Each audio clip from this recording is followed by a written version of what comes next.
Welcome to Brainfood Bytes. My name is John Langrick. I'm a CPA and principal with Fox Consulting Group. We are a consulting firm that claims federal and state credits on behalf of our clients. Then we're going to be discussing the employee retention credit. So I'll provide you an overview of the program. We'll discuss the statute of limitations, also the recently released FAQs, and I'll provide my contact info if you have any questions.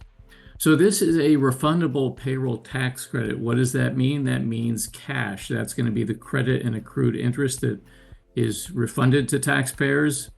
Eligibility is determined by a suspension of operations or a reduction of revenue. And for the 2021 tax year that's still in play, we have the alternative quarter election. The credit is going to be 70% of qualified wages up to $10,000 per employee each quarter for 2021 Q1 through Q3. So that's going to be a maximum of benefit of $21,000 per employee. Now, a recovery startup business that started after February 15th of 2020 may claim up to $50,000 ERC in both 2021 Q3 and Q4. We claim this on the amended payroll return, the 941X. And one issue is that there's a tremendous backlog of claims. The National Taxpayer Advocate Service estimated that as of October 2024, there were 1.2 million unprocessed claims. So next we'll touch on the statute of limitations.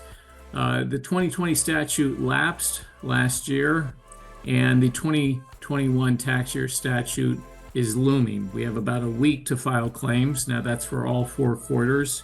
So that's going to be a deadline of April 15th, 2025.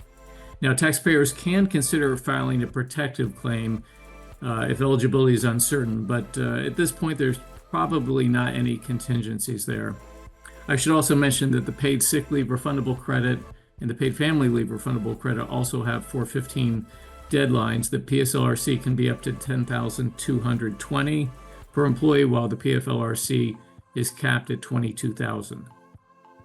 So I mentioned these recent FAQs that were released. Those were released on March 20th, 2025. These are not authoritative. It's not tax law. It doesn't even rise to the level of a notice, but it does give some indication what the IRS is going to do and how they're going to treat the ERC claims. The FAQs confirmed that ERC increases income by reducing wage expense in the year that the qualified wages were paid or incurred. If the taxpayer did not amend the prior year income tax return, the taxpayer will have overstated wage expense that should be reported as income in the year the ERC refund is received. So an administrative adjustment request is not required. So that is some taxpayer relief there. Now, if the taxpayer previously reduced wage expense and the ERC refund claim is denied, the taxpayer might need to file a protective claim. But in this case, the IRS is permitting taxpayers to increase the wage expense in the year the disallowance is determined to be final, and this avoids any statute issues. So if you have any questions, please contact me. We are going to be providing a link to the revenue test. So if you are curious about eligibility for your clients, you can use that. It should not take more than 5 minutes to complete. But again, if you have any additional questions regarding eligibility, filing a claim, the statutes, the recent FAQs, please contact me. Thank you.